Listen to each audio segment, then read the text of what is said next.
This is Matador News, and these are today's headlines. Day 3 of the impeachment hearing continues on Capitol Hill. Also, Hong Kong protesters are putting up a fight while still trapped in a university. And Alabama's projected first-round quarterback goes down with a season-ending injury. Hello, and good afternoon. For Matador News, I'm Esteban Reynoso. And I'm Jenny Almanza. Police are still in position around a Hong Kong university where anti-government protesters have been trapped for the past 10 days. This morning, both sides are bracing for a siege on the campus. More than 700 demonstrators had reportedly barricaded themselves on the Hong Kong Polytechnic campus, fighting back against police tear gas and water cannons with their own gasoline bombs and bow and arrows. Several tried to escape, some with the help of outsiders, but most of them have met the same fate, arrest. Now, only an estimated 100 protesters remain inside. Protests have continued into what is now the 5th month since legislators agreed to send prisoners to mainland China, causing protests around the country and around the world. Day 3 of the impeachment hearing continued with both Lieutenant Colonel Alexander Vindman and Foreign Service Aide to Vice President Pence Jennifer Williams testifying in front of the House of Intelligence Committee. Vindman opened his statement to his father, brought more personal perspective. Dad, I'm sitting here today in the U.S. Capitol talking to our elected professionals is proof that you made the right decision 40 years ago to leave the Soviet Union and come here to the United States of America in search of a better life for our family. Do not worry. I will be fine for telling the truth. Later in the meeting, Chairman Adam Schiff interrupted the Republicans' Congress, David Nunes. What agency was this individual from? If I could interject here, we don't want to use these proceedings. It's our time, I know, Mr. Chair. but we need to protect the whistleblower. Please stop. I want to make sure that there's no effort to out the whistleblower through the use of these proceedings. If the witness has a good faith belief that this may reveal the identity of the whistleblower, that is not the purpose that we are here for, and I want to advise the witness accordingly. William, who was on the July phone call between President Trump and the Ukraine president, said the conversation did sound political. I thought that the references to specific individuals and investigations, such as former Vice President Biden and his son, struck me as political in nature, given that the former Vice President is a political opponent of the president. The second panel is currently taking place in the testimony from former U.S. Special Envoy to the Ukraine, Kurt Volker, who former National Security Council aide to Tim Morrison. Now let's go to Matador News reporter Brittany Smith in the newsroom with student reactions to the impeachment hearing. Members of the CSUN community say they've been following the impeachment hearings, but they aren't too sure what will truly come from it. Some say they feel like it's a waste of time. Trump has gotten away with so much already. I feel like there's not going to be a lot that comes from it, especially because we're going into 2020 and we're about to elect a new president. I feel like at this point, I don't know, for me personally, I think it's a little bit pointless. But to impeach a president in office, they have to break a law, and I honestly don't believe Trump has done anything wrong that's against the law. We know that in this case, it's kind of just another Hope of Blue City stunt going on. I honestly don't think it's going to get anywhere, and I feel like we're just going to see another instance of that. And I think that's what we should be more worried about, the fact that we're sort of compliant and all of that. And we think it's more like this is a cool, in thing, like, Trump's about to get kicked out, but I really don't think so. I really don't see that happening here. I think that the impeachment might not succeed. However, the results of this investigation might be very far-reaching in the next election. That's what I'm hoping for. The hearings will continue tomorrow morning with testimony from European Union Ambassador Gordon Sondland, who was on the call when Trump and the Ukrainian president testified. Testimonies will begin at 7 o'clock Pacific time. Now back to Jenny in the studio with more stories. Thank you, Brittany. In Iran, protests over the increase of fuel prices have led to the death of at least 106 people. Amnesty International, both UN, are reporting significant number of deaths in the government crackdown on the protests. Video footage shows authorities using firearms, water cannons, and tear gases. Iran authorities aren't saying many beings have been arrested, injured, or killed in the crackdown. Internet access has been shut down since Saturday. Amnesty International says their gathering information comes from interviewing journalists and human rights activists, then cross-checking the information. Fresno Police Chief Andy Hall says an Asian gang task force has started investigating the 11 Asian gang-related incidences in the city this year. An Asian American man was shot hours before Sunday's mass backyard shooting in Fresno. 10 men were shot, 4 died. 2 victims remain hospitalized and are in stable condition. Around 30 community members were watching football in a residential yard when the 2 unidentified suspects entered with semi-automatic handguns. Police Chief Andy Hall says the shooting happened fast. Again, once they entered the backyard, they fired randomly into the crowd. It does not appear that they were targeting any individuals. And they fired, once they fired their rounds, they fled. So it was almost immediate. No children or women at the party were harmed. Popular YouTube musician Z Lee was one of the Hmong community members killed on Sunday evening. The Fresno incidences have not yet been connected to each other. This was the 3rd California mass shooting in a 4-day span. In New York, 2 correlation officers responsible for guarding Jeffrey Epstein in the night of he supposedly killed himself has been charged for falsifying prison record. Tyrell Noel and Michael Thompson were accused of neglecting their duties by failing to check on Epstein for nearly 8 hours and fabricating their log-in entries every 30 minutes. Prosecutors have believed to set their desk, browsing on internet, walking around the unit's common area, and fell asleep throughout their shift. Epstein's death has led to come to speculate how suicide could have happened in a high-security prison, including conspiracy theories spearheads by Epstein's family and comedian and podcast legend Joe Rogan. Epstein was in jail for having been charged earlier this year for the counts of sex trafficking of a minor and conspiracy of committing sex trafficking.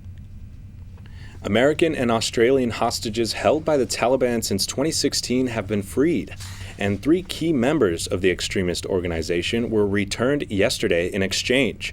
Kevin King and Timothy Weeks were teaching at the American University in Kubal when they were captured.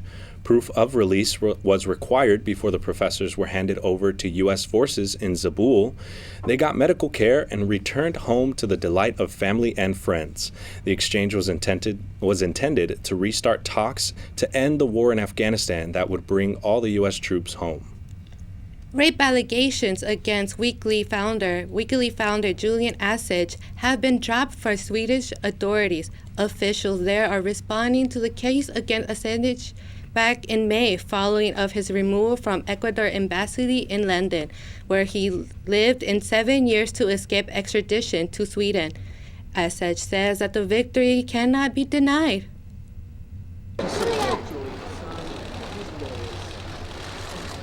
How sweet it is.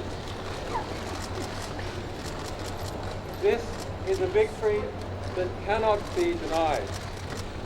It is a victory of historical importance, not just to me, for my family. Swedish prosecutors say that too much time has gone by since the event of the questioning. Assange repeatedly denies of any wrongdoing. He is now in London prison serving sentence for a bail violation. A hearing is set for late February to decide whether Assange will be extradited to the U.S. New York adds its name to the list of states suing San Francisco-based company Juul. California, North Carolina, Illinois, Massachusetts, now New York, and several other states are investigating the e-cigarette company for allegedly marketing its product using deceptive methods. New York Attorney General Letitia James says the marketing campaign aided. There can be no doubt that Juul's aggressive advertising has significantly contributed to the public health crisis that has left youth in New York and across the country addicted to its products. By glamorizing vaping, while at the same time downplaying the nicotine found in vaping products, Juul is putting countless New Yorkers at risk. Juul officials say they remain focused on earning the trust of society by working with officials to combat underage use. Despite a federal law banning e-cigarette sales to anyone under 18, a government survey says 1 in 4 high school students have reported e-cigarette use. Indiana State Capitol was awarded by the Seas of Red today, as thousands of teachers made the presence to felt demand of more funds of public schools and better wages. Nearly 150 school districts canceled classes for the Red for Education Day as teachers surrounded the State House of Indianapolis. The state school superintendent is set to discuss the 2020 legislative priorities focusing on students' learning, school improvement, and operational effectiveness. Schools cancel the classes experimental and e-learning program is students complete their assignments at home. Now let's go to Jairo with the latest in health. Thanks. Samoa declares a state of emergency after a measles outbreak causes deaths. 14 children under the age of 5 have died, and 1 adult. The outbreak has prompted school closed restrictions on public places. The South Pacific island nation declared a measles outbreak on October 16th. UNICEF says there has been more than 1,000 suspected cases so far. UNICEF also reports almost 350,000 measles cases reported worldwide in 2018, more than doubling its 2017. Designer babies have soon be available. Genetically modified babies are in high demand to help protect people from diseases, but the process is highly controversial. Many fear that designer babies are being created for non-therapeutic purposes. Scottish bioethicist Kevin Smith says gene editing is so low risk that it could be used safely in human embryos to prevent the spreading of gene-related diseases. And society needs to balance the moral issues with the science. Now let's go to the latest with Kaelyn Ryan. Thanks, Jairo. Fewer international students are coming to the United States. The National Association of Foreign Student Affairs says this change is hurting American universities and the economy. The continued drop in the international enrollment since fall of 2016 has cost the U.S. economy $11.8 billion. More than 65,000 jobs have been lost as well. International students say they do not feel safe due to the rise in gun violence in the U.S. Here at CSUN, the drop in international students has since 2016 has caused a 26% revenue loss, about $6.5 million. Burger King is being sued by a vegan customer who accused the restaurant of contaminating its meatless Impossible Whoppers by cooking them on the same grill as the traditional meat burgers. Philip Williams says he bought an Impossible Whopper, a plant-based alternative to the regular Whopper, at an Atlanta drive-thru.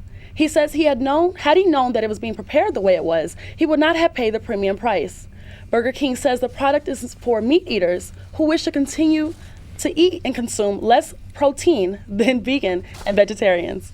Burger King says strict vegans should use a microwave prep procedure available in any location. Let's go back to Jairo for the top stories in sports. Thanks, Kay. The annual crosstown rivalry between UCLA Bruins and the USC Trojans will take place this weekend at the Coliseum. The Bruins took control of the Victor Bell last year with a 34-27 win at the Rose Bowl. While the Bruins are coming off a loss at Utah, the Trojans blew off the Golden Bears in Berkeley. This game will be the 87th meeting between the schools, with USC leading the series. Time for this week's NFL recap. Week 11 started off strong with Thursday Night Football, with the Browns defeating the Steelers, but that wasn't the main story. Whoa! Hello! Whoa! Mason Rudolph got into it. Get out of there. What in the world? It brought the end of the game between Browns player Myles Garrett and quarterback Mason Rudolph led to Guerin's suspension. The LA Rams win at home against the Chicago Bears, who still have hopes of a playoff run this season. The Oakland Raiders also picked up a huge win at home against the Cincinnati Bengals, also in the hunt for a playoff spot. The NFL ended Week 11 with the Kansas City Chiefs and the LA Chargers playing their Monday night game in Mexico City. The Chiefs defense showed up and picked up 4 interceptions from Phillip Rivers. Chargers came down short 24-17. Week 12 starts off this Thursday as the Colts visit the Texans. And Alabama quarterback Tua Tagovailoa suffered a season-ending injury during the first half of Saturday's game against Mississippi State. Comes out throwing. On the run. Pressure from behind. Went down with both of those defenders on top of him, and he grabs his hip right when he rolls over there, before he rolls over, and then all the attention went to him. Tua, a projected top 10 draft pick in next year's draft, dislocated his hip while being brought down to the ground. He was then carted off the field, and helicoptered to a nearby medical facility. Alabama's orthopedic surgeon announced that Tua's surgery went well on Sunday. He is expected to have a full recovery, and in the coming days he will start rehab. Now let's go to Matador News reporter Omar James in the newsroom for a report on Colin Kaepernick and his future in the NFL. Thanks, Jairo. Colin Kaepernick had a scheduled workout for the NFL representatives this past weekend. With only a couple hours to go, Kaepernick and his reps made last-minute changes, saying the NFL was not allowing bipartisan media to attend the workout. Kaepernick was also required to sign an unusual liability waiver before the workout. Earlier this year, Kaepernick and the NFL had an agreement for an undisclosed amount of monetary settlement for a collusion case that Kaepernick and former teammate Eric Reid brought against the league. Since then, the relationship between Cap and NFL hasn't been the smoothest ride. We talked to CSUN students to see their thoughts on the matter. I feel like they've been trying to ball him since the beginning, to be honest with you. He was just making aware of what's been already going on in the world already. He just brought it to Front Street, and they just try to, like you said, control him. And really, they just want you to play football and shut up. Because there's a lot of politics to do with sports and players, and so if he feels like he can use his voice for something he believes in, then go ahead. He already had all the owners not exactly wanting to go to his aid or do what he wanted, and he kind of forced their hand and did whatever he wants. So that's gonna make the process harder for him. But at the end of the day, I just hope he ends up back in the league. Most definitely, I definitely think a team should pick him up. He didn't do nothing wrong. I feel like Colin Kaepernick haven't done nothing wrong to this day. He was just putting on Front Street of what's been going on in society. He just put it on the Front Street, and they trying to bash him for it, and I think that's wrong. Throughout the years, we've seen athletes call for action against injustice happening around the world. So it'll be interesting to see how this all plays out between Kaepernick and the NFL. Now, let's toss to Kaelyn Ryan for new trends in entertainment. Public dispute over her music rights. She'll be able to perform her old hits at this year's AMAs after all. Swift has lost the rights to songs from her first 6 albums. Recorded with former label Big Machine, now Big Machine says its recording artists are not required to receive approval for their performances. But Swift says the label has denied her request to play some of her early songs at the awards. Big Machine officials say the narrative Swift has created on social media does not exist, and they want a direct and honest conversation. They say they want to give her fans the entertainment they deserve. Swift is set to be honored at Billboard's Women in Music event in December as Woman of the Decade. Ford vs. Ferrari zoomed into #1 of the box office this weekend. Its weekend debut brought in $31 million and counted as a win for big budget originality. The positive reviews have also sparked Oscar buzz for its lead actors Christian Bale and Matt Damon. The Charlie's Angels reboot failed to keep up. The Sony Pictures release opened below expectations with $8.6 million domestically and $19.3 million overseas. Elizabeth Banks' version of the TV series gave the movie a feminist twist. November has already seen some disappointing debuts, from sequels including Terminator Dark Fate, The Shining, and Dr. Sleep. Back to Esteban Reynoso with Heartwarming Story. Thanks, Kaelyn. America says bye-bye to Bebe. Bebe, the U.S.-born panda bear, is headed for China today As part of the research and breeding program, Bebe leaves the Smithsonian for his ancestral land as part of a deal the zoo had with China before the cub was born. The zoo is no stranger to making this long trip bearable for the pandas. He'll get a non-stop flight to Chengdu, China with all the bamboo, apples, and sweet potatoes he'll want. It's hard to say goodbye, and we can hardly bear it. When Bebe lands, it's sure to cause pandemonium. It's currently in the high 70s and partly cloudy, and for the first time since May, Southern California is expected heavy rains to start tonight. Areas from Los Angeles to San Diego could see up to an inch of rain. The rain could last through Friday. Make sure to drive safely and to make sure to stay warm. From all of us here at Matador News, I'm Esteban Reynoso. I'm Jenny Almanza. I'm Kaelyn Ryan. And I'm Jairo Alvarado. Thank you for watching.